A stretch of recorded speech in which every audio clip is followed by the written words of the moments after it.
দেশটা তোমার ভাবার নাকি করো ছলা কলা, কিছু বললেই ধরো চেপে প্রবাসীদের গলা।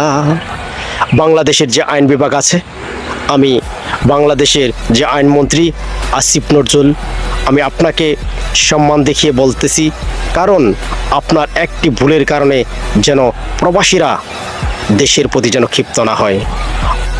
প্রবাসী দেশে আসার পর সে কয়দিন থাকবে সেটা তার উপর ডিপেন্ডস করবে। আপনি কে 3 মাস বলার? আরেকজন বলেছে যে 2 মাস হয়ে গেলে আবার তার ফোন রেজিস্ট্রেশন করতে হবে। কেন? প্রবাসী দেশে ছুটিতে এসেছে, 1 মাস 2 মাস 3 মাস এটা তার ব্যক্তিগত ব্যাপার, সে কতদিন থাকবে।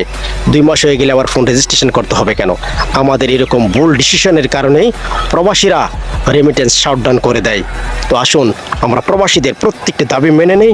আর প্রবাসী যখন দেশের থেকে প্রবাসে পাড়ি দেয়, তখন আপনারা থাকেন কোথায়? এত কষ্ট জমি বিক্রি করে এবং কি তার বাড়ি বিটা বিক্রি করে যখন সে প্রবাসে যায়, তখন তো আপনাদের কোনো খোঁজ থাকে না। তাহলে প্রবাসী দেশে আসবে, 1 মাস থাকবে না 2 মাস থাকবে, সেটা তার ব্যক্তিগত ব্যাপার। আপনি কেন তার ব্যক্তিগত ব্যাপারে